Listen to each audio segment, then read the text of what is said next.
Hello बच्चों, तो कैसे हो आप सभी। आई होप आप सभी बहुत अच्छे फिट एंड फाइन होंगे।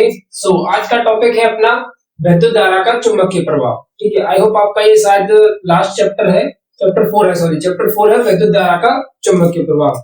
और मैं आशा करता हूं कि आप सभी लोग प्रीवियस जो तीनों सेशन गए हैं फिजिक्स के, आप उन सभी सेशंस को अच्छे से देख लिए होंगे आपने और अच्छे से समझ लिए होंगे। कोई डाउट क्वेरी अगर आपको उनसे रिगार्डिंग मिलती है तो आप मुझे कमेंट बॉक्स में कमेंट कर सकते हो।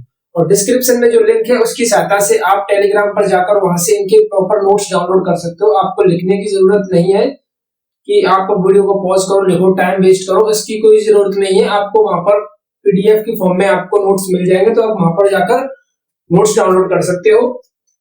तो अगला टॉपिक है अपना विद्युत धारा का चुंबकीय प्रभाव। तो समझते हैं कि जो आपकी करंट होता है उसकी वजह से मैग्नेटिक इफेक्ट कैसे जनरेट होता है, क्या होता है मैग्नेटिक इफेक्ट में, ये सभी इन चीजों के बारे में हम समझते हैं। देखिए थोड़ा सा यहाँ पर डिस्क्रिप्शन लिखा हुआ है, पहले हम उसको पढ़ते हैं और उसके बाद अपनी एक अलग थ्योरेटिकल लैंग्वेज जो हम कहते हैं कि अपनी भाषा में समझना, उसको हम एक्सप्लेन करते हैं। पहले हम पढ़ते हैं कि जब किसी चालक तार में विद्युत धारा प्रवाहित की जाती है तो उसके चारों ओर एक चुंबकीय क्षेत्र उत्पन्न हो जाता है। इस घटना को विद्युत धारा का चुंबकीय प्रभाव कहते हैं। सिंपल सी लैंग्वेज में अगर हम समझते हैं तो अगर कोई वायर है, ठीक है, उसके अंदर करंट फ्लो हो रहा है, ठीक है, उसके अंदर क्या चल रहा है, करंट चल रहा है, आई एम्पियर की धारा प्रवाहित हो रही है। तो ऐसे एक प्रैक्टिकल के अकॉर्डिंग देखा गया कि अगर कोई भी तार है जिसके अंदर, कोई भी चालक है जिसके अंदर आप धारा प्रवाहित कर रहे हो, तो उसके चारों तरफ एक मैग्नेटिक फील्ड जनरेट हो जाता है ऑटोमेटिक। जब आप किसी चालक तार के अंदर धारा प्रवाहित कर रहे होते हैं तो ऑटोमेटिक उसके चारों तरफ एक मैग्नेटिक फील्ड उत्पन्न हो जाता है। तो जब एक मैग्नेटिक फील्ड उसके चारों तरफ बन रहा है तो इसका मतलब है कि विद्युत धारा का ये चुंबकीय प्रभाव है, यानी कि विद्युत धारा अपना तो काम कर ही रही है, उसके अलावा उसके चारों तरफ एक मैग्नेटिक इफेक्ट को भी जनरेट कर रही है। तो विद्युत धारा का चुंबकीय प्रभाव क्या होता है कि जब किसी चालक तार में धारा प्रवाहित करते हैं हम, करंट फ्लो होता है, तो उसके चारों तरफ एक मैग्नेटिक फील्ड जनरेट हो जाता है। अब ये जनरेट किस वजह से होता है, तो जनरेट होता है गतिमान आवेश के कारण। जब गतिमान आवेश कब होता है, गतिमान आवेश आप सिंपल समझ सकते हो, जब जैसे धारा प्रवाहित करते हैं तो धारा कब फ्लो होती है, जब इलेक्ट्रॉन्स चलते हैं। भाई किसी चालक के अंदर धारा कब प्रवाहित होगी, जब इलेक्ट्रॉन्स गतिमान अवस्था में होंगे तभी उसके अंदर धारा प्रवाहित होती है। जैसे किसी चालक के अंदर अगर कोई इलेक्ट्रॉन गतिमान की अवस्था में है तो इसका मतलब है उसके अंदर धारा यानी करंट फ्लो हो रहा है। अगर अगर इलेक्ट्रॉन जो है, फ्री इलेक्ट्रॉन जो है गतिमान की अवस्था में है, आवेश जो है गतिमान अवस्था में है, तो उसकी वजह से क्या उत्पन्न हो जाएगा, चुंबकीय क्षेत्र। तो बेसिकली यहाँ पर हमको ये मिला कि जब एक छोटा सा कॉन्सेप्ट मिला हमको, यहाँ पे आप नोट करके लिख सकते हो कि जब आवेश गतिमान स्थिति में हो, यानी जब आवेश गति की स्थिति में होता है तब उसके चारों तरफ एक चुंबकीय क्षेत्र उत्पन्न हो जाता है। ये आपके एक ऑब्जेक्टिव टाइप क्वेश्चन बनता है जो कि पूछा जा सकता है कि गतिमान आवेश के कारण उत्पन्न क्या क्या उत्पन्न हो सकता है। तो ऑप्शन हो सकता है चुंबकीय क्षेत्र या फिर ऐसा कुछ। तो आपके लिए राइट आंसर क्या होगा कि चुंबकीय क्षेत्र गतिमान आवेश के कारण उत्पन्न होता है। अच्छा, अब टॉपिक अपना आता है चुंबकीय क्षेत्र। देखिए चुंबकीय क्षेत्र यानी मैग्नेटिक फील्ड। तो मैग्नेटिक फील्ड कितने तरह से जनरेट हो सकता है ऐसा समझे हम, तो हमको यहाँ से दो चीजें मिलती हैं। फर्स्ट जो हम अच्छी तरीके से जानते हैं कि चुंबकीय क्षेत्र यानी किसी चुंबक की वजह से उसके चारों तरफ का क्षेत्र। तो आप ऐसे समझो कि हम पे एक चुंबक है, एक नॉर्थ तरफ और एक साउथ, हम पे एक चुंबक है, तो चुंबक की वजह से चुंबकीय क्षेत्र होगा, वो तो डेफिनेटली होगा ही होगा।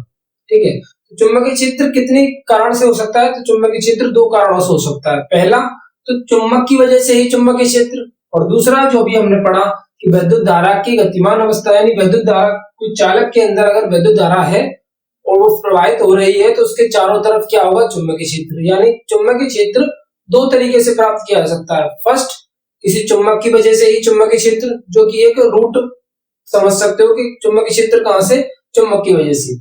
दूसरा क्या समझ सकते हो कि गतिमान आवेश की वजह से भी चुंबकीय क्षेत्र होता है, जो कि एक वैज्ञानिक ने अपने प्रैक्टिकल के जरिए अपना कथन दिया था। वैज्ञानिक का नाम था ओरस्टेड। ओरस्टेड ने सबसे पहले बताया हमको कि कोई भी अगर आवेश गतिमान अवस्था में है तो वह अपने चारों तरफ एक चुंबकीय क्षेत्र जनरेट करता है। ठीक है, अब चुंबकीय क्षेत्र में हमने क्या, चुंबकीय क्षेत्र की अगर मैं डेफिनेशन यहाँ पे लिखना चाहूं तो कैसे लिखूंगा, किसी चुंबक में कोई चुंबक, किसी चुंबक के चारों ओर का, ऐसा समझ सकते हैं, किसी चुंबक के चारों ओर का वह क्षेत्र जिसमें चुंबकीय बल का अनुभव किया जाता है, चुंबकीय क्षेत्र कहलाता है। ऐसी अपनी तरफ से कोई डेफिनेशन आप दे सकते हो जो कि सिर्फ इसी को इंडिकेट करती हो। चुंबकीय क्षेत्र बेसिकली देखिए क्या है, जैसे हमने इस तरीके की एक नॉर्थ साउथ इस तरीके से बना दिया। अब जहां तक इसकी रेंज होगी, जहां तक इस चुंबक की रेंज होगी वो इसका क्या कहलाएगा, चुंबकीय क्षेत्र कहलाएगा। सिंपल सी लैंग्वेज में एक चुंबक के चारों तरफ का वह क्षेत्र जहां पर चुंबक के बल का अनुभव किया जा सकता है क्या कहलाएगा, चुंबकीय क्षेत्र कहलाएगा। सिंपल सी डेफिनेशन इसकी, बहुत ही ज्यादा लो लेवल की डेफिनेशन, आप आसानी से इसको समझ भी सकते हो। सिंपल है, जैसे मैं अपना हाथ आगे की तरफ करता हूं, ठीक है, मैंने अपना हाथ आगे की तरफ किया तो मेरी रेंज कहां तक है, इस हाथ तक है। इतनी रेंज में अगर कोई आता है तो मैं उसको आसानी से पकड़ सकता हूँ। मेरा क्षेत्र कहां तक है, यहाँ तक। तो ऐसे ही मैं चुंबकीय क्षेत्र को समझूं कि चुंबकीय क्षेत्र की रेंज अगर यहाँ तक है, यानी चुंबक अगर इसके अंदर आप किसी भी लोहे के टुकड़े को लेकर आते हो तो चुंबक अपनी ओर खींच लेगी। इसका मतलब चुंबक का रेंज कहां तक है, सिर्फ यहाँ तक है। ये इसका क्या कहलाएगा, चुंबकीय क्षेत्र कहलाएगा। Simple and simple logic. ठीक है, तो आप चुंबकीय क्षेत्र की डेफिनेशन आप आसानी से बना सकते हो। इसका मात्रक क्या होता है चुंबकीय क्षेत्र का, वेबर प्रति मीटर एक मिनट, हाँ, वेबर प्रति मीटर स्क्वायर, वेबर प्रति मीटर स्क्वायर। एक मात्रक और होता है इसका, टेस्ला, लेकिन आप वेबर प्रति मीटर स्क्वायर याद रखोगे और ये मात्रक आपको डेफिनेटली याद रखने हैं क्योंकि आपसे ऑब्जेक्टिव टाइप में इनको पूछ सकता है। वेबर प्रति मीटर स्क्वायर किसका मात्रक होता है, तो आप बोलोगे चुंबकीय क्षेत्र का। ठीक है, तो आप इसका स्क्रीनशॉट लीजिए, नोट करना चाहो तो नोट कीजिए, फिर अगले टॉपिक की तरफ मूव करते हैं। ठीक है,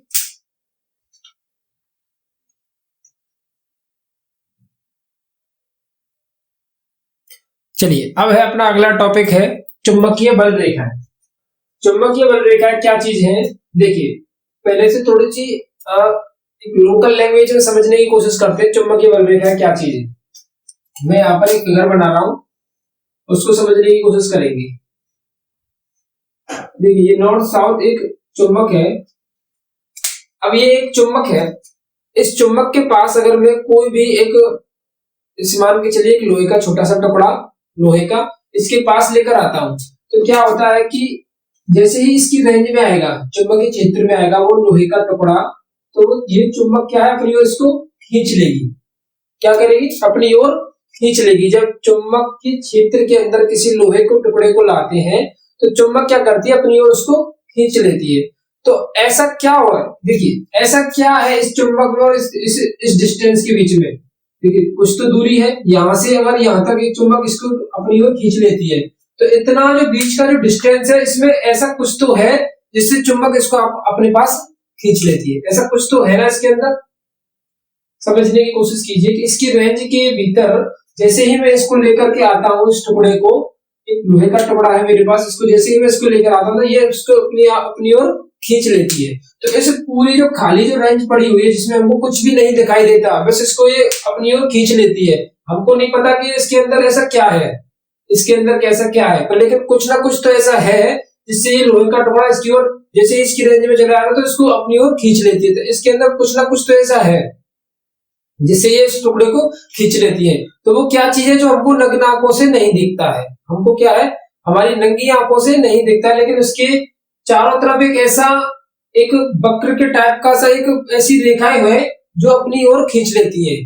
ठीक है, जो अपनी ओर उस टुकड़े को खींच लेते हैं। उन रेखा को नाम दिया गया चुंबकीय बल रेखा है। यानी चुंबक की जो फोर्स की जो लाइन होती है, चुंबक की जो फोर्स की लाइन होती है, उनको नाम दिया गया चुंबकीय बल रेखा है, जो अपनी ओर उसको खींच लेती है, जिनका नाम है चुंबकीय बल रेखा है।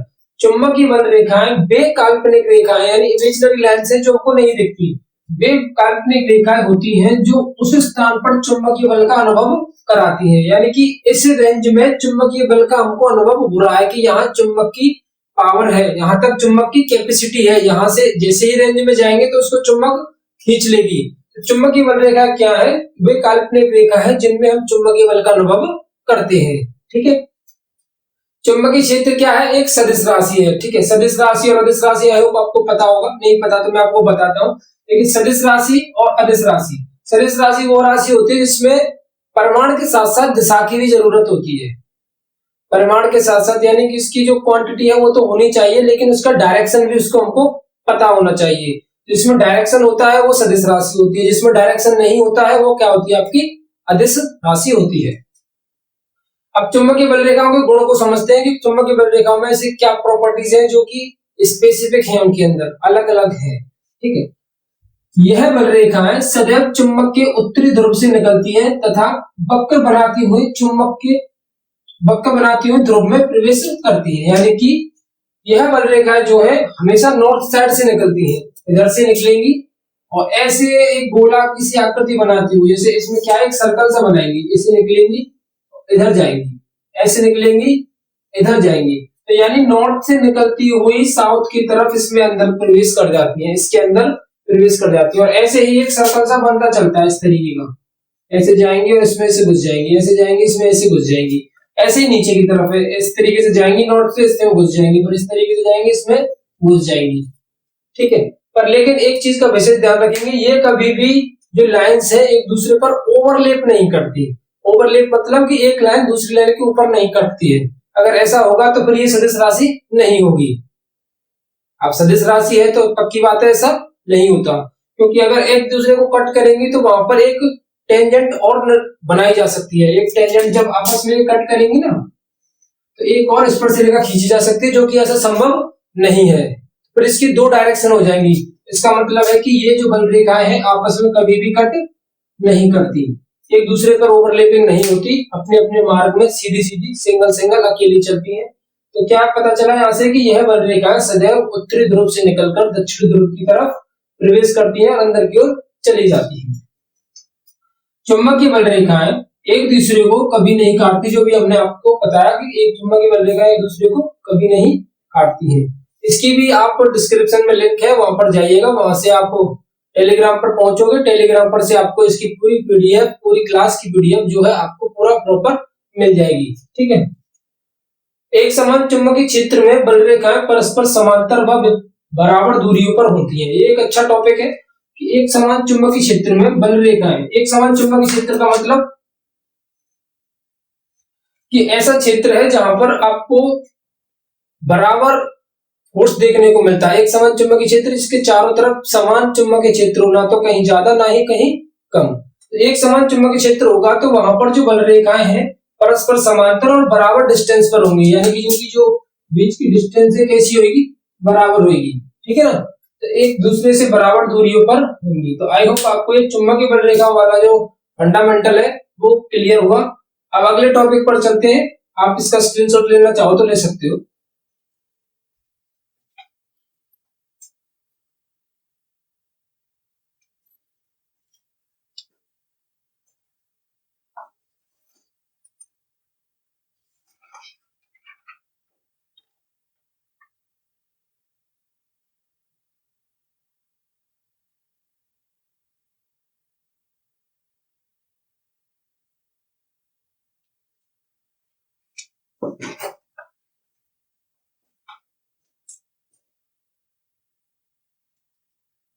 चलिए मैक्सवेल के दाएं हाथ के अंगूठे के नियम को समझते हैं।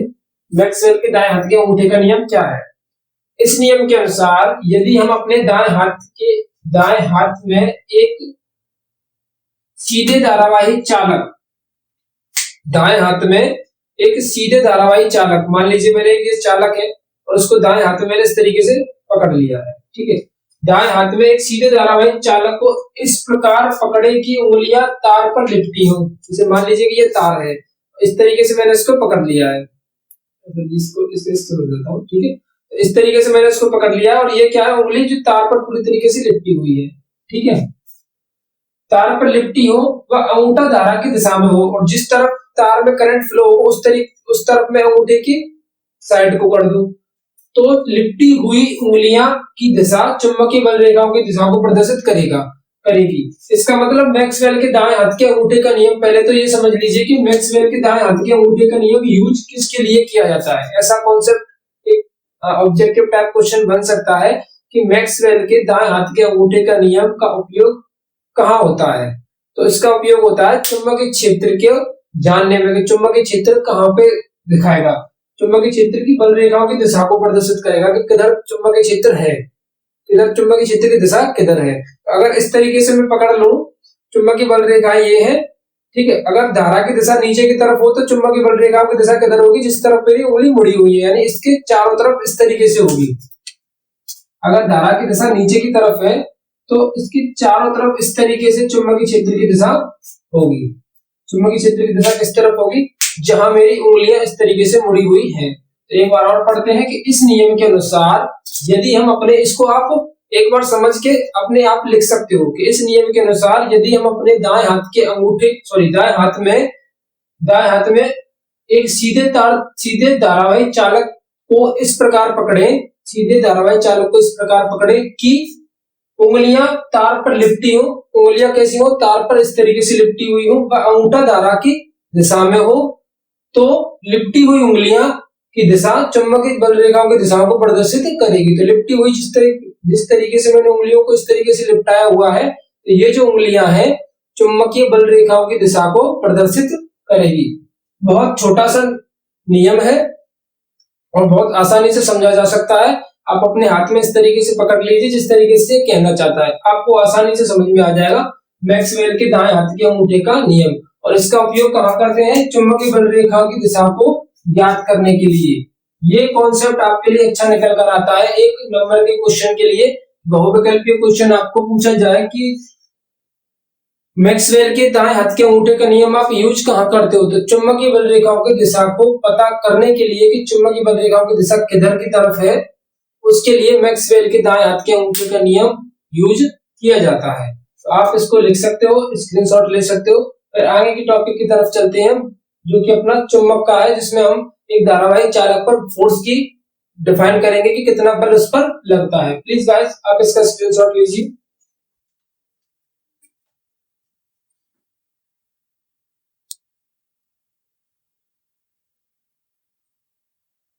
चलिए अब अगला टॉपिक अपना क्या है, चुंबकीय क्षेत्र में किसी वैद्युत धारावाही चालक पर बल। चुंबकीय क्षेत्र में हमने यहाँ पर एक चुंबकीय क्षेत्र जनरेट किया हुआ है, ठीक है। मैंने इस तरीके का इसका फिगर बनाया, स्टार स्टार जो बनाया है वो क्या है, चुंबकीय क्षेत्र, जिसमें मैंने एल लंबाई का एक चालक रखा है। एल लंबाई का क्या रखा है मैंने, चालक है। एक चालक है जो कि एल लंबाई का है, इसको मैंने इस चुंबकीय क्षेत्र के अंदर रखा है। कितने एंगल पर, थीटा कोण पर रखा हुआ है, ठीक है। तो क्या कॉन्सेप्ट क्या कहता है अपना कि जब किसी एल लंबाई के धारावाही चालक को, यानी कोई चुंबकीय क्षेत्र है हमारा, एक समान चुंबकीय क्षेत्र जिसमें मैंने एक एल लंबाई का क्या लिया है, एस समझ सकते हो, एल लंबाई का एक मैंने चालक लिया है जिसको मैंने थीटा कोण पर बनाते हुए रख दिया है।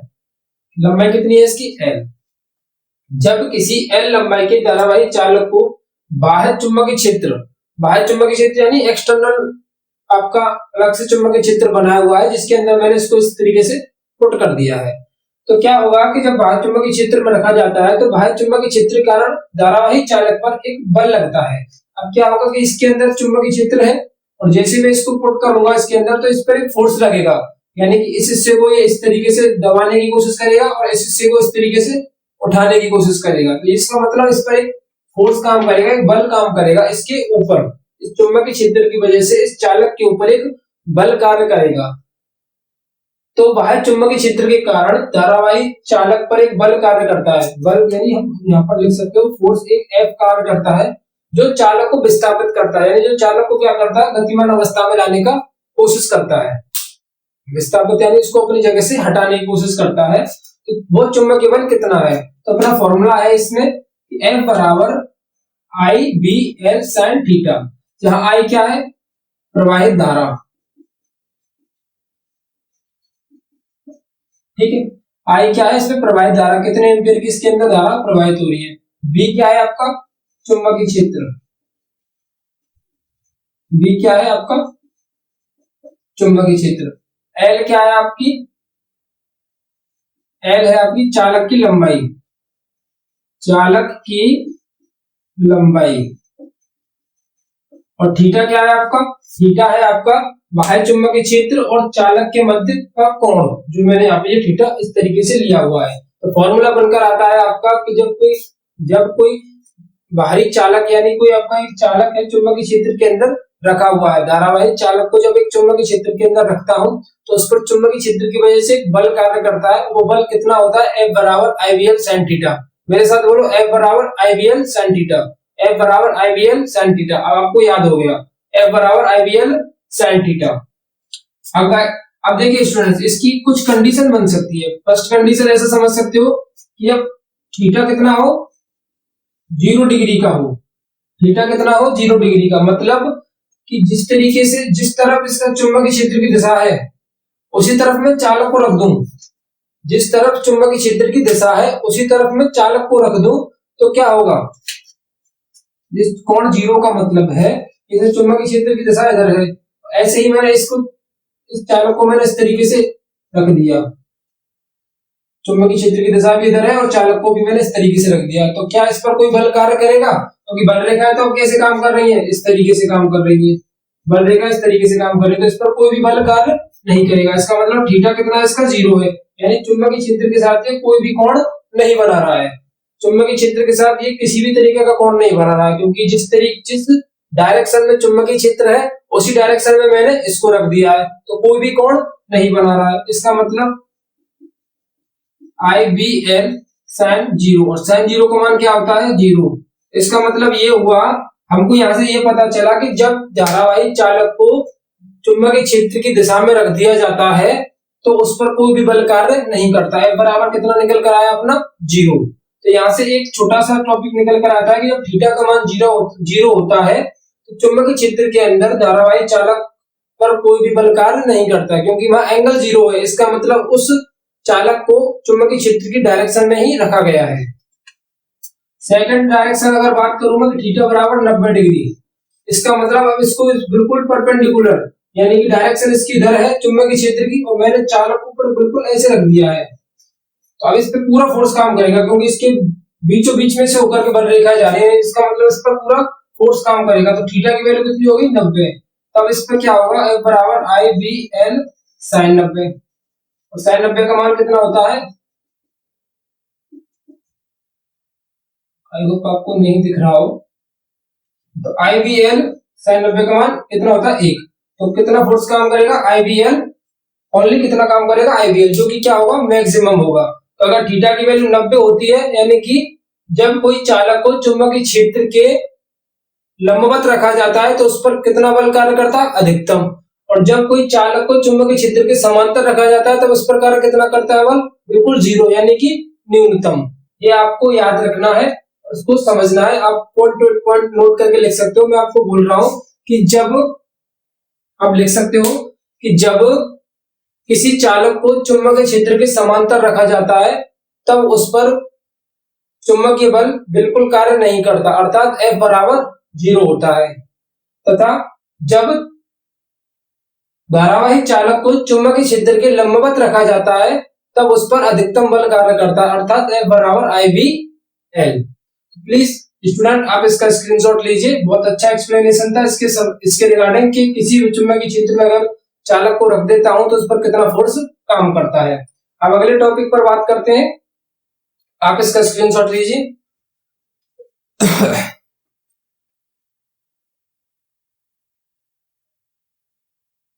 चलिए अगला टॉपिक है अपना चुंबकीय क्षेत्र में गतिमान आवेश पर बल।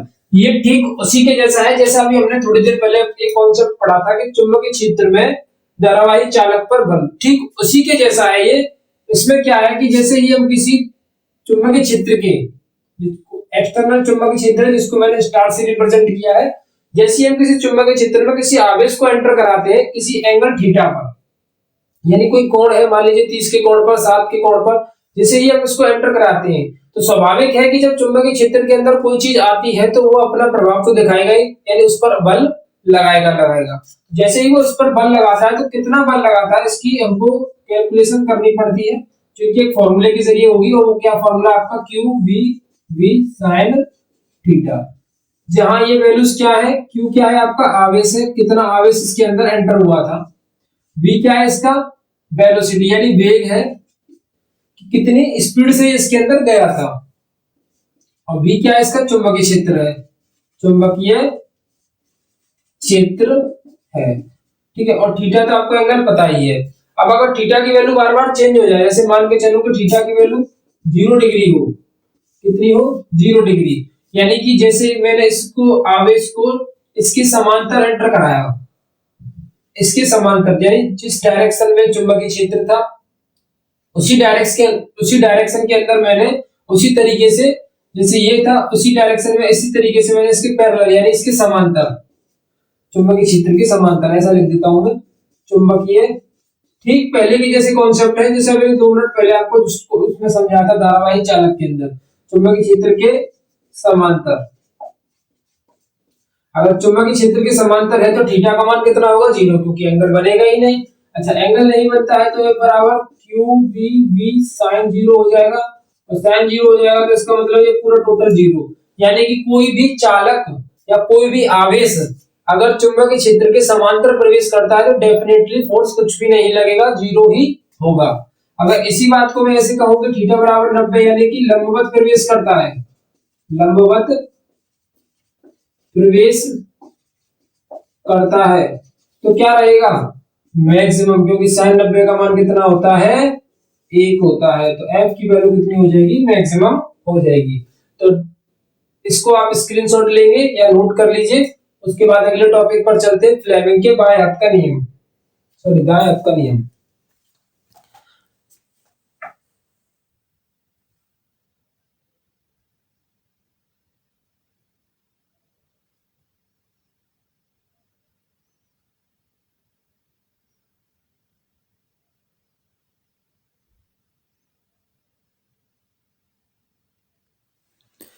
चलिए अगला टॉपिक है आपका फ्लेमिंग के बाएं हाथ का नियम। अब देखिए फ्लेमिंग के बाएं हाथ के नियम को समझते हैं। इस नियम के अनुसार यदि हम बाएं हाथ के अंगूठे, ठीक है, इस नियम के अनुसार यदि हम बाएं हाथ के अंगूठे और उसके पास वाली दोनों उंगलियों को इस तरीके से, बहुत इजी है देखिए, फ्लेमिंग के बाएं हाथ का नियम, फ्लेमिंग के दाएं हाथ का नियम, मैक्सवेल का नियम, इनको याद करना और समझना इजी, वेरी वेरी इजी। बस आप इसको थोड़ा सा ऐसे करते हुए और समझते हुए चलिए, बहुत आसान है इसको समझना। चलिए अब क्या कह रहा है, यदि इस नियम के अनुसार यदि हम अपने बाएं हाथ के अंगूठे तथा उसके पास वाली दोनों उंगलियां, बाएं हाथ के अंगूठे और उसके पास वाली दोनों उंगलियों को इस प्रकार फैलाएं कि तीनों एक दूसरे के लंबवत होते हैं, यानी आप इस तरीके से इनको फैला लीजिए और तीनों एक दूसरे के क्या हो गई परपेंडिकुलर हो गई। देखिए ये 90 डिग्री, इस तरीके से 90 डिग्री, ठीक है। तब प्रथम उंगली चुंबकीय क्षेत्र की दिशा को, प्रथम उंगली कौन सी है ये है, तो ये किसको डायरेक्शन को रिप्रेजेंट करेगी चुंबकीय क्षेत्र की दिशा को। बीच वाली, एक मिनट, बीच वाली प्रवाहित धारा को, प्रथम उंगली ये वाली, ये बीच वाली तो ये होगी ना, एक मिनट, सही तो सही, ठीक है, प्रथम उंगली ये हो गई, बीच वाली ये होगी, क्योंकि इनके बीच की वाली है ये, ताकि इन तीनों के बीच की वाली, बीच वाली उंगली ये, तो बीच वाली उंगली प्रवाहित धारा की दिशा को, ये किसको रिप्रेजेंट करेगी आई को, ये किसको रिप्रेजेंट करेगा चुंबकीय क्षेत्र को, तो फिर ये किसको रिप्रेजेंट करेगा अंगूठा, अंगूठा करेगा चुंबकीय बल को, प्रवाहित करती दिशा को, तथा अंगूठा चालक पर लगने वाले बल को रिप्रेजेंट करता है। ये किसको रिप्रेजेंट करेगा बल को, तो ये करता है, ये करती है चुंबकीय क्षेत्र को, ये करती है धारा को, और ये करता है चुंबकीय बल को, ठीक है। तो इस नियम के अनुसार, अब देखिए इसको नहीं देखते और सीधा सीधा पढ़ते हैं। इस नियम के अनुसार यदि हम अपने बाएं हाथ के अंगूठे तथा पास वाली दोनों उंगलियों को इस प्रकार फैलाएं कि तीनों एक दूसरे के लंबवत हो, फैला लिया। फिर पहली उंगली चुंबकीय क्षेत्र की दिशा को तथा उसके पास वाली उंगली विद्युत धारा की दिशा को, और अंगूठा लगने वाले चुंबकीय बल की दिशा को प्रदर्शित करता है। बस खत्म, सिंपल इतना। और ना तो इसका कोई फॉर्मूला ना कोई कुछ है, बस इसका जो है एक फिगर है जो कि मुझ पे यहाँ पर नहीं बना हुआ है, आपको बनाएंगे, आपको थोड़ा एक दो बार प्रैक्टिस करोगे तो आप बनाना सीख जाओगे। सिंपल है, कुछ भी नहीं है। चुंबकीय बल यहाँ पर हो जाएगा, चुंबकीय क्षेत्र यहाँ पर हो जाएगा, ऐसे ही तो ये, और इधर की साइड में यानी आपकी तरफ इधर की साइड में ये क्या हो जाएगा, चुंबक की धारा की दिशा हो जाएगी, ये चुंबकीय क्षेत्र हो जाएगा, ये बल हो जाएगा, तो आपकी तरफ इस तरीके से क्या हो जाएगी, विद्युत धारा हो जाएगी। तो फ्लेमिंग के बाय-हाथ का नियम आई होप आपको याद भी हो गया होगा अब तक। अगर इस तरीके से आप एक दो बार ट्राई करते हो तो आपको डेफिनेटली याद हो जाएगा। आप चाहो तो याद से इसको लिख सकते हो। और इसके डिपेंडेंट देखिए एक क्या है, अपना एक विद्युत मोटर का एक सिद्धांत है, विद्युत मोटर का एक सिद्धांत है जो कि शायद ही एक आध दो पेपर ऐसा गया होगा बोर्ड का, क्लास 10th के बोर्ड का शायद ही एक आध दो पेपर ऐसा गया होगा जिसमें विद्युत मोटर के सिद्धांत के बारे में ना पूछा गया हो। तो अब आप ये नहीं सोचोगे कि मैं इसको बताने वाला हूं, मैं इसको आपको नहीं बताने वाला हूं। इसके अंदर तो मैं सिर्फ इसी चीज को एक्सप्लेन करने वाला हूं। विद्युत मोटर और या फिर इस तरीके के कॉन्सेप्ट्स के लिए मैं अलग से एक और प्रिपेयर करूंगा आपके लिए, एक अलग से सेशन लूंगा जिसमें पूरे विद्युत मोटर को अच्छी तरीके से खोल के कस के पूरा एकदम पूरे फुल एक्सप्लेनेशन के साथ, यानी आपको याद करना ना पड़े, आपके दिमाग में एकदम फीड हो जाए, इस तरीके से इसको एक्सप्लेन करने वाले हैं विद्युत मोटर को अलग से। तो मैंने इसके अंदर इसको नहीं लिया हुआ है। विद्युत मोटर को हम अलग से क्वेश्चन के तौर पर डिस्कस करेंगे कि ये क्वेश्चन आएगा कि विद्युत मोटर की संरचना सहित वर्णन कीजिए। अगर पेपर में ऐसा क्वेश्चन आता है कि विद्युत मोटर का संरचना सहित वर्णन कीजिए, तब उस क्वेश्चन को कैसे सॉल्व करेंगे, पूरा एक्सप्लेनेशन उसका हम अगले एक सेशन में देंगे। फिलहाल मैं सिर्फ इतना बताऊं कि इसके डिपेंडेंट एक आपको विद्युत मोटर का सिद्धांत देखने को मिलेगा। आप इसका स्क्रीनशॉट लीजिए, फिर बढ़ते हैं अगले टॉपिक की तरफ।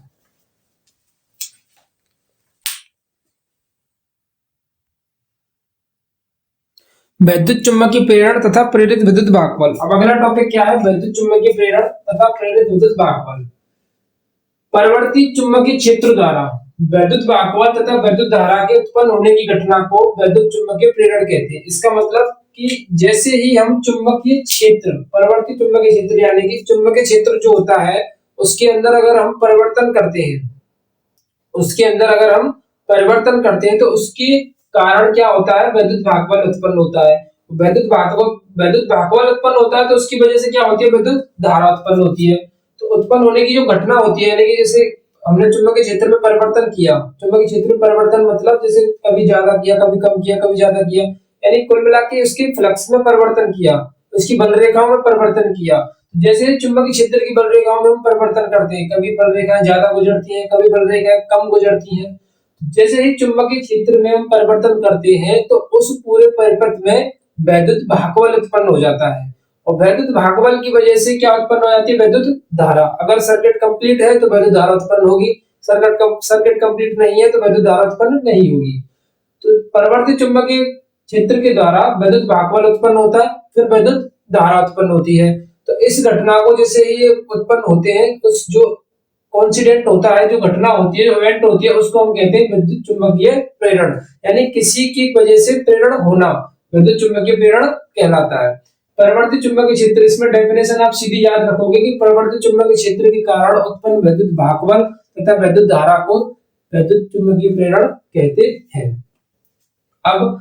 अब इसमें देखिए विद्युत चुम्बकीय प्रेरण कहते हैं और उससे उत्पन्न हुए भागफल को प्रेरित विद्युत भागफल कहते हैं। आप इससे रख सकते हो, तथा उत्पन्न विद्युत भागफल को विद्युत भागफल को तथा उत्पन्न विद्युत भागफल को प्रेरित विद्युत भागफल कहते हैं। प्रेरित विद्युत भागफल कहते हैं। ठीक है, ये तो वो आपका विद्युत चुम्बकीय प्रेरण के बारे में। अब समझते हैं चुंबकीय फ्लक्स क्या चीज होती है। देखिए, जैसे मैं बात करूं कि एक मेरे पास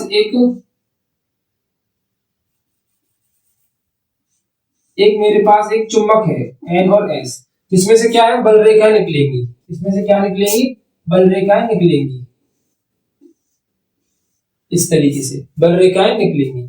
अब एक काम करता हूं मैं कि चुंबकीय फ्लक्स क्या है उसको समझने के लिए, कि देखिए चुंबकीय क्षेत्र में अगर किसी पृष्ठ को रख दूं, मैं चुंबकीय क्षेत्र में कोई काल्पनिक पृष्ठ बना दूंगा इस तरीके का,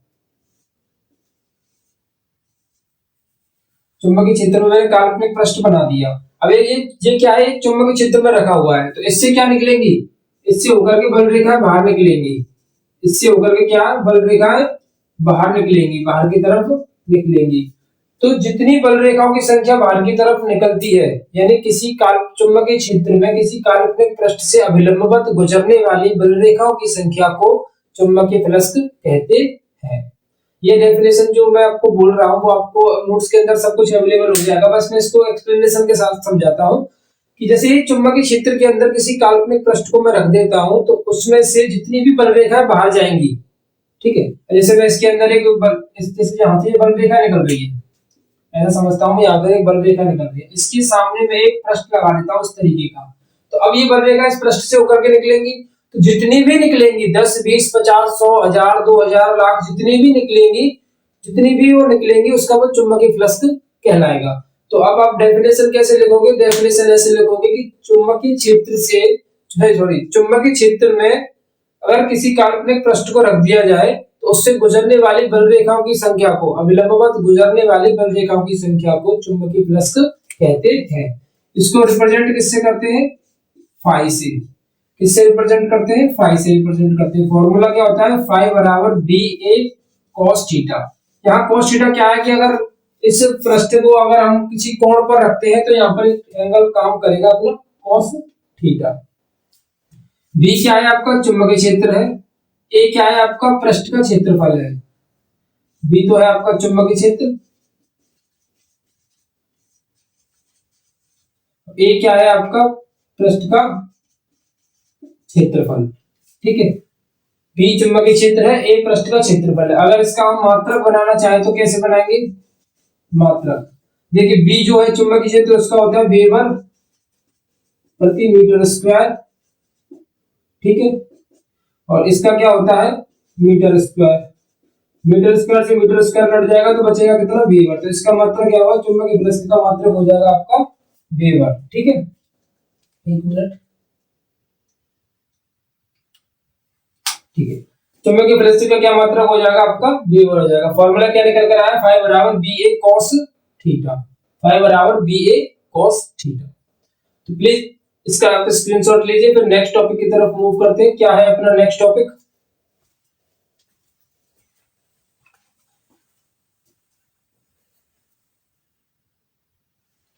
चलिए, फ्लेमिंग का दाएं हाथ का नियम। दो नियम है, पहले नियम को हम डिस्कस कर चुके हैं, फ्लेमिंग के बाएं हाथ के नियम को। अब है अपना फ्लेमिंग के दाएं हाथ का नियम, और दोनों में अंतर भी है, आपको मैं समझाऊंगा। पहले इसको समझते हैं कि फ्लेमिंग के बाएं हाथ का नियम क्या है, ठीक है। चलिए देखिए, मैंने ग्लव्स उतार दिया है। इस नियम के अनुसार प्रेरित विद्युत धारा की दिशा ज्ञात की जाती है। तो पहले तो ये समझ लीजिए कि फ्लेमिंग के बाएं हाथ के नियम के द्वारा क्या पता लगाना था?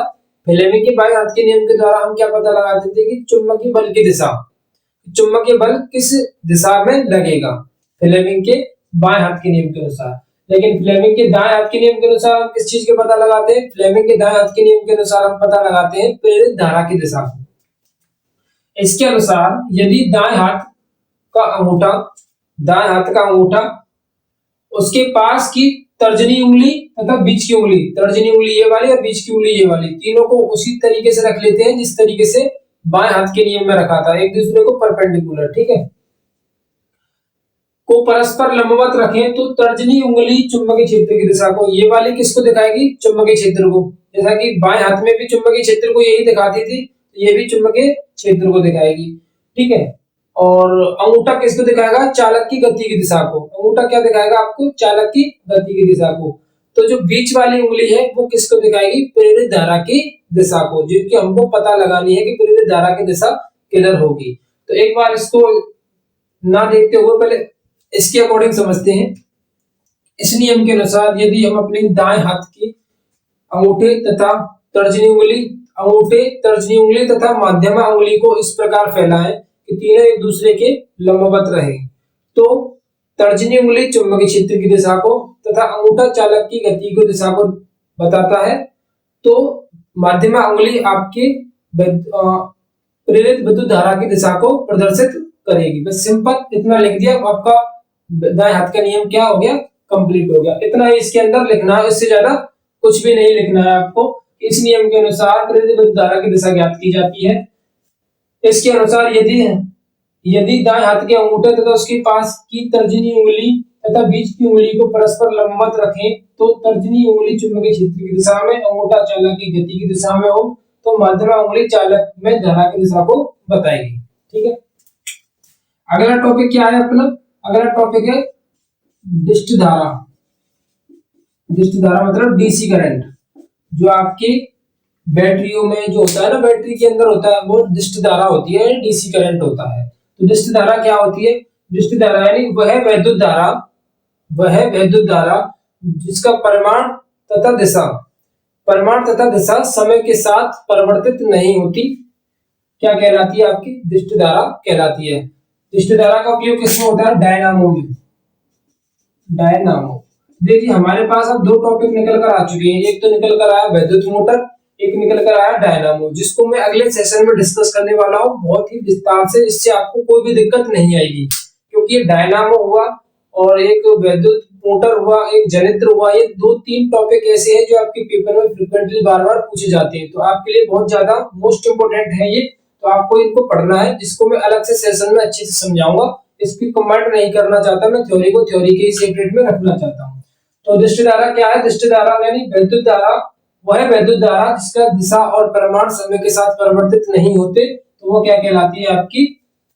वो कहलाती है आपकी डिस्ट धारा। अब एक और धारा होती है जो हमारे घरों के अंदर मिलती है हमको, जो घरों में हमारे में प्रवाहित होती है, जो कि आपके घर की लाइट जल रही है, वो क्या है? प्रत्यावर्ती धारा। प्रत्यावर्ती धारा, जिसको बोलते हैं एसी करंट। तो एसी करंट कैसे चलता है? एसी करंट चलता है आपका इस तरीके से। एसी करंट कैसे चलता है? इस तरीके से, जैसे कि up down up down up down, इस तरीके से चलता है। तो वह वैद्युत धारा जिसमें इसका परिमाण तथा दिशा समय के साथ परिवर्तित होते रहते हैं, उसको बोलते हैं प्रत्यावर्ती धारा। क्या बोलते हैं? प्रत्यावर्ती धारा। तो ये जो चुंबकीय क्षेत्र का यानी वैद्युत क्षेत्र का चुंबकीय प्रभाव वाला जो पूरा चैप्टर था आपका ओवरऑल कंप्लीट हो चुका है। अगर इसके अंदर कोई भी टॉपिक मुझसे छूट गया है तो आप मुझे कमेंट बॉक्स में कमेंट करके बता सकते हैं, और मिलते हैं अगले वीडियो में, जिसमें आपको मैं मोस्ट इंपोर्टेंट क्वेश्चन कराने वाला हूं अकॉर्डिंग टू फिजिक्स, जो आपके बोर्ड के पेपर के लिए मोस्ट मोस्ट मोस्ट और 100% मोस्ट क्वेश्चन होंगे। लकीली ऐसा भी हो सकता है कि इस जो आगे सेशन आने वाला है आपके मोस्ट इंपोर्टेंट क्वेश्चन का, हो सकता है कि उसमें से आपके काफी सारे क्वेश्चन आपको डिट्टो आपके पेपर में देखने को मिल भी जाए, तो उसको देखना कोई भी मिस नहीं करेगा, उसको डेफिनेटली सभी लोग अच्छे से देखेंगे।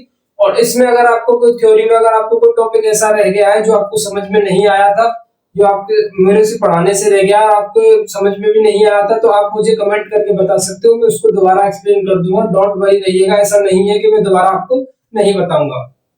तो मिलते हैं अगली वीडियो में, तब तक के लिए आप रिवीजन कीजिए, और जिस किसी भी अपने स्टूडेंट ने वीडियो को लाइक नहीं किया, वीडियो को लाइक जरूर करेगा, 101% वीडियो को लाइक करेगा, और जो चैनल पर नए हो चैनल को सब्सक्राइब कर लीजिए, क्योंकि आपको एक क्वालिटी कंटेंट जो कि फ्री ऑफ कॉस्ट में यहाँ पर प्रोवाइड किया जा रहा है, वो आपके लिए बहुत ही ज्यादा आपके लिए बहुत ही ज्यादा क्या हो सकता है, आपके लिए फायदेमंद हो सकता है, जो कि आपको इसके आपकी परीक्षा में बहुत ही ज्यादा मदद करेगा। तो मिलते हैं अगले वीडियो के अंदर, तब तक के लिए धन्यवाद।